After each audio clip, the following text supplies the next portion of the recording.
Middle School. My name is Kenny. And I'm Xavier. Would everyone please stand for the Pledge of Allegiance? I pledge allegiance to the flag of the United States of America and to the republic for which it stands, one nation, under God, indivisible, with liberty and justice for all. Would everyone please remain standing for a moment of silence?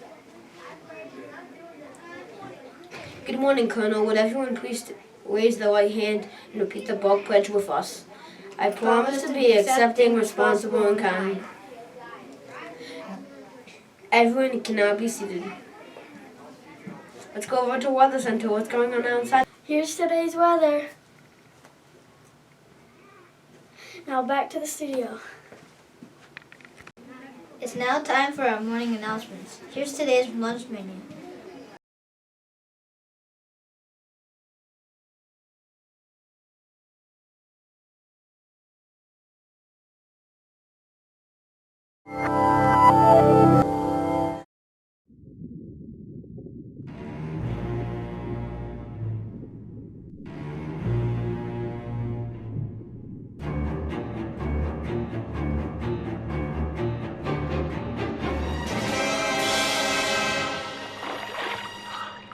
Why are sharks so scary?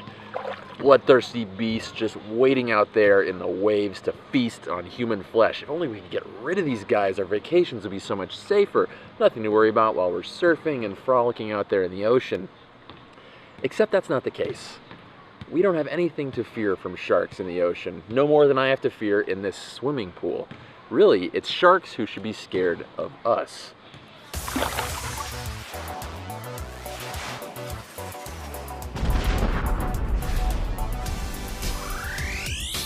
There's more than 400 species of sharks on Earth, and they've owned the ocean for more than 400 million years, since before the dinosaurs. Yet thanks to a combination of fear and neglect, we humans might just wipe them out in a few hundred. That bites.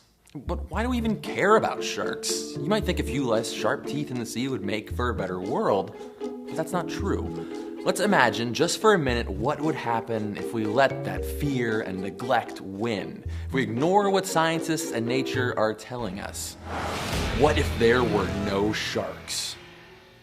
By and large, sharks are big fish, and one of Mother Nature's simplest rules is big fish eat smaller fish, which eat even smaller fish. And some of those smallest fish eat algae? Well, if we kill those biggest fish, those sharks, then instead of coral reefs, we could have this. Ugh. Or take my friend Ray.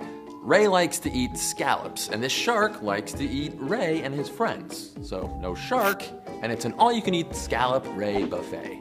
That's exactly what happened off the coast of North Carolina when sharks were overfished, and now there's no more scallops there. That's bad for Ray and bad for us, because I happen to love scallops. Without sharks, the sick and injured fish that they usually eat could throw schools into chaos. And it's not always about what sharks eat. Sometimes their mere presence can change the way that marine animals feed and behave. Most food webs are much more complicated than big fish eats little fish, which makes it hard to predict precisely what would happen in a shark-free ocean. But that doesn't mean it's a risk we should be willing to take. How about this? If you kill a shark, you pay for it. If you're in Palau, that'll cost you $2 million a piece. Research into the value of sharks to tourism show us that a living shark is worth way more than a dead one. Sharks keep ecosystems in balance, and that balance is the product of thousands, sometimes millions of years of evolution and adaptation. We don't know how or even if the oceans can respond to such sudden changes, because sharks are slow-growing species that don't breed often, and that makes them extra vulnerable. The ecosystems that sharks help manage cover 2/3 of our planet. They provide us with more than half of the oxygen that we breathe, and 3 billion people rely on them for food and their livelihood. Whatever might happen in a world without sharks, it's not good for us. You've probably noticed that number getting bigger. That's how many sharks were killed while you watched this video. Each year, humans kill more than 100 million sharks, 70% for their fins, which are made into soup, the rest by habitat destruction or just thrown away as bycatch from fishing. How many people do sharks kill? not many. Come on in here. Let's have some real talk. Time after time in movies and during certain week-long specials on cable TV, sharks are portrayed as these dangerous monsters, like toothy terrors of the deep that are just out to get us.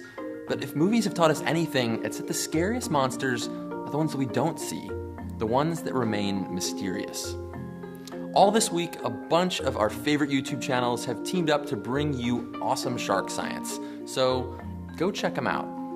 Remember, the more you know, the less you'll fear. Stay curious.